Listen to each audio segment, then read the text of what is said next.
Hey everyone, welcome to Herptonicherb. Today I'm diving into something a lot of people have heard about, but not everyone really understands: Herpes Simplex Virus or HSV. Let's start from the top. Herpes is part of the Herpes viridae family, which gets split into three subfamilies: alpha, beta, and gamma.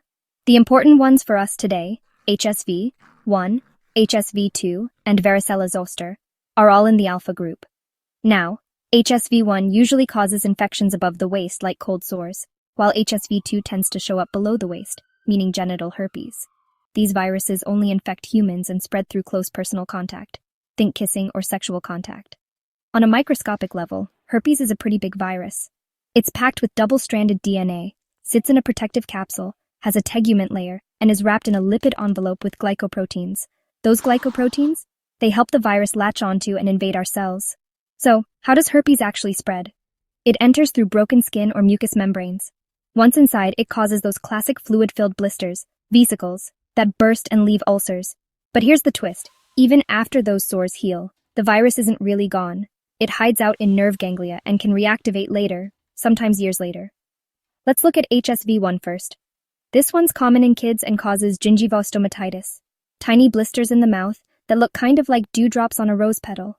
When they burst, you get these painful ulcers people call moon craters.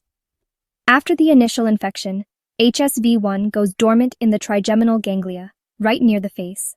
When you're stressed or sick, it can wake up and cause those annoying cold sores. If you touch a cold sore and then your eye, you can end up with an eye infection called keratoconjunctivitis, which can even lead to blindness if not treated. Sometimes the virus can travel to the brain, causing a rare but dangerous condition called herpes encephalitis. The symptoms: fever, confusion, and changes in behavior. Imaging often shows lesions in the temporal lobe. Thankfully, the antiviral Acyclovir can dramatically lower the risk of death here. Now, HSV-2 is the main culprit behind genital herpes. Most people don't even realize they have it because symptoms can be super mild or totally absent.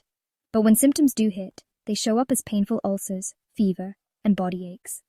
Like HSV-1, this virus hides in nerve ganglia, in this case the sacral ganglia, and can return at any time. One of the most serious risks is neonatal herpes. If a mother has an active infection during childbirth, the baby can contract the virus. This can cause severe issues like liver failure, brain infection, or skin and eye problems. For diagnosis, doctors usually rely on clinical signs, but they might use a Tzanck smear to look for multinucleated giant cells and something called intranuclear inclusions, or Lipschutz bodies. Treatment: Acyclovir is the go-to. It targets viral replication and is pretty safe. If resistance shows up, doctors might use alternatives like famciclovir or valacyclovir. So that's a quick rundown of HSV. I hope this clears things up for you. If you want to learn more about the rest of the herpes family, stick around for the next video. Stay safe and see you soon.